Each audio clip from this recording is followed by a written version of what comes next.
बिस्मिल्लाहिर्रहमानिर्रहीम। अस्सलाम वालेकुम वरहमतुल्लाहि वबरकातुहू। नाज़रीन, मैं हूँ आपका भाई साजिद और आप देख रहे हैं सजीद वेब्स। आज मैं आपके लिए लेकर आया हूँ एक ईमान को ताज़ा कर देने वाला वाक़या, हज़रत इब्राहीम अलैहिस्सलाम और नमरूद की बेटी का किस्सा। आइए अक़ीदत और तौजा के साथ सुनते हैं। नमरूद कौन था? नमरूद कदीम ज़माने का एक जाबिर, मग़रूर और ज़ालिम बादशाह था। उसने इराक़ के इलाके बाबुल में हुकूमत की और उसकी बादशाहत कई सौ साल पर मुहित थी। अल्लाह ताली ने उसे बहुत दौलत, ताकत और बादशाही अता की थी, लेकिन उसने इन नेमतों के बदले में अल्लाह का शुक्र अदा करने के बजाय तकब्बुर और सरकशी अख्तियार कर ली। नमरूद ने अपने आप को खुदा कहना शुरू कर दिया। वो लोगों से कहता कि मैं तुम्हें ज़िंदगी भी देता हूँ और मौत भी, मैं तुम्हारा रब हूँ। जब कोई बीमार होता तो वो अपने खादिमों से कहता, अगर वो ठीक हो गया तो कहता, देखो मैंने जिंदगी दी, और अगर मर गया तो कहता, मैंने मौत दी। ऐसा मगरूर इंसान दुनिया में बहुत कम पैदा हुआ। हज़रत इब्राहीम अलैहिस्सलाम की दावत तौहीद। जब हज़रत इब्राहीम अलैहिस्सलाम ने कौम को तौहीद की दावत दी, यानी सिर्फ एक अल्लाह की इबादत करने की बात की, तो नमरूद को ये बात पसंद ना आई। उसने आपको दरबार में बुलाया और कहा, इब्राहीम, तुम्हारे रब का दावी क्या है? आपने फरमाया, मेरा रब वो है जो जिंदगी देता है और मौत देता है। नमरूद ने कहा, मैं भी जिंदगी और मौत देता हूँ। फिर उसने एक कैदी को कत्ल का हुक्म दिया और दूसरे कैदी को छोड़ दिया और कहने लगा, देखा मैंने भी जिंदगी दी और मौत दी।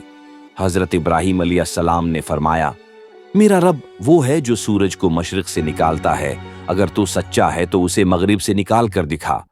ये सुनकर नमरूद लाजवाब हो गया। उसके पास कोई जवाब न था। अल्लाह ताली ने कुरान पाक में भी उस मुकालमे का जिक्र फरमाया है। सूरह बकरा आयत 258। नमरूद की बेटी का ईमान। नमरूद की एक बेटी थी जो अपने बाप की तरह मगरूर नहीं थी।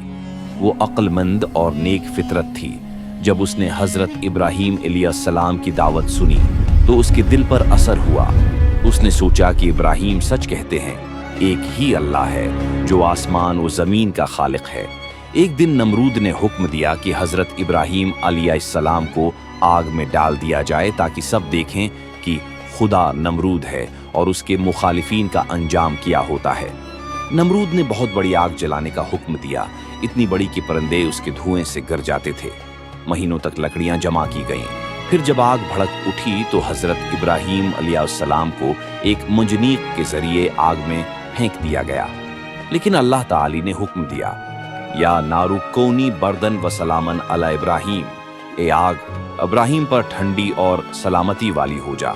और आग हज़रत इब्राहीम अलैहिस्सलाम के लिए जन्नत का बाग बन गई। ये मंजर नमरूद की बेटी ने भी देखा। उसने अपने बाप से कहा, अय मेरे वालिद, ये कैसा खुदा है जो आग में भी अपने बंदे को महफूज रखता है? नमरूद ने जवाब दिया, ये जादू है। लेकिन बेटी के दिल पर ईमान बैठ गया। उसने कहा, नहीं, ये जादू नहीं, ये अल्लाह की कुदरत है। और इसी लम्हे उसने दिल ही दिल में हज़रत इब्राहीम अलैहिस्सलाम के रब पर ईमान ले आई। ईमान का इन्हाम नमरूद की बेटी ने ईमान को छुपाए रखा, लेकिन वो अल्लाह से दुआ करती रही कि मुझे अपने ईमान पर साबित कदम रख।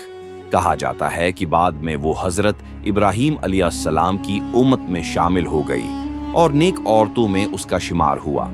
ये वाक़या हमें ये सबक देता है कि हक कभी नहीं छपता, सच्चाई खुद अपना रास्ता बना लेती है। नमरूद का अंजाम आखिरकार नमरूद की सरकशी पर अल्लाह का अजाब नाजिल हुआ। रवायात में आता है कि अल्लाह ताली ने एक निन्हे से मच्छर को उसके दिमाग में दाखिल किया। वो मच्छर कई साल तक इसके सिर में भंभना कर उसे तकलीफ देता रहा, यहाँ तक कि नमरूद दीवार पर अपना सिर मारता रहता था ताकि तकलीफ कम हो। आखिरकार वो इसी अजाब में हलाक हुआ, एक हकीर मखलूक के हाथों। ये था इंजाम उस बादशाह का जो खुद को खुदा कहता था। नाज़रीन, ये वाक़या हमें ये सबक देता है कि ताकत, दौलत और हुकूमत सब फ़ानी है। असल बादशाही सिर्फ अल्लाह ताली की है। जो अल्लाह पर ईमान रखेगा वही कामयाब होगा, चाहे दुनिया उसके खिलाफ क्यों ना हो।